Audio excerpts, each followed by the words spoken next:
السلام علیکم دوستو، آج ہم پھر سے حاضر ہیں انفارمیٹیو لاؤنج کی ایک نئی ویڈیو کے ساتھ۔ دوستو آج ہم بات کریں گے دنیا فلسفہ کا عظیم اور جلیل المرتبت معلم سقراط کے بارے میں، جس نے 5ویں صدی قبل مسیح میں یونان میں مغربی فلسفہ کی بنیاد رکھی۔ سقراط 470 سال پہلے یونان کے معروف شہر ایتھنز میں پیدا ہوا۔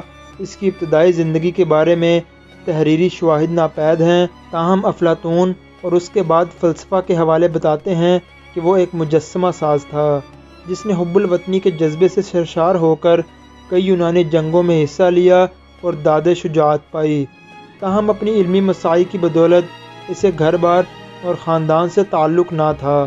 اباب میں اس کی حیثیت ایک اخلاقی و روحانی بزرگ کی سی تھی۔ فطرتاً سقراط نہایت اعلیٰ اخلاقی اوصاف کا حامل، حق پرست اور منصف مزاج استاد تھا۔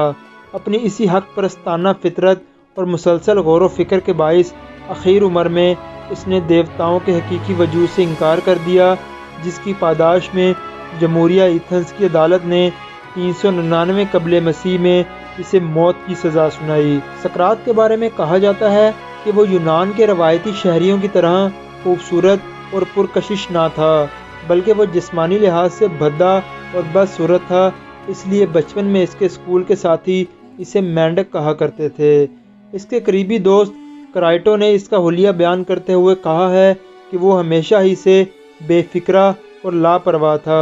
اس کے چھوٹے قد پر بے ترتیب شکنوں سے پر لباس ہوتا، اس کے ہونٹ موٹے اور کھردرے تھے، اس کی گردن کندھوں میں دھسی ہوئی تھی، آنکھیں بڑی بڑی اور حلقوں سے ابھری ہوئی تھی، اس کی ناک چپٹی اور پریشانی چھوٹی تھی، اس کی داڑھی بے ترتیب اور الجھی ہوتی تھی، اس کا لبادہ عموماً اس کے جسم سے ڈھلکا ہوا رہتا۔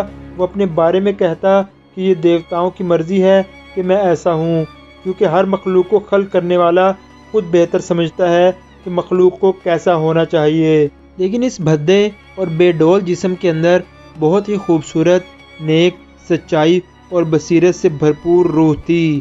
لوگ کہتے ہیں کہ انہوں نے اپنی زندگی میں اتنا نیک، شریف، تحمل مزاج اور عالم شخص نہیں دیکھا۔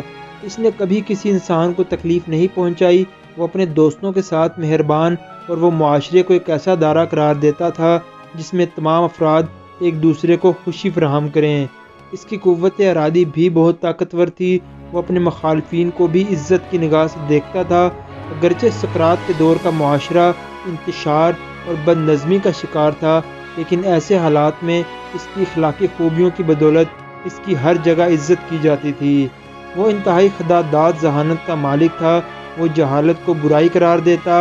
اس کا کہنا تھا خالق نے مخلوق کو ایک دوسرے کی مدد کے لیے پیدا کیا ہے۔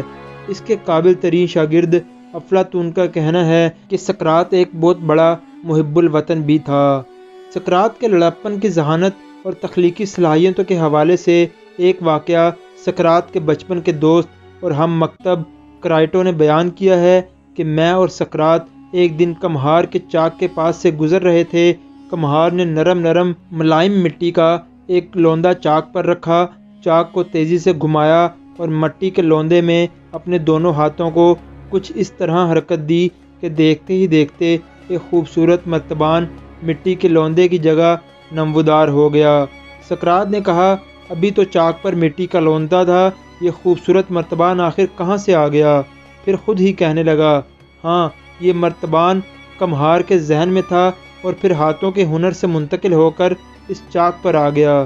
سقراط نے نتیجہ اخذ کیا کہ کوئی بھی مادی چیز جیسے مکان، کرسی یا کوئی مجسمہ یا تصویر پہلے انسان کے ذہن میں آتی ہے، پھر انسان اپنے ذہن کے اس نقشے کو مادی شکل میں ڈالتا ہے۔ یہ ایک زبردست اور غیر معمولی دریافت تھی۔ سقراط نے ہنر، فن اور تخلیق کے بارے میں جان لیا تھا۔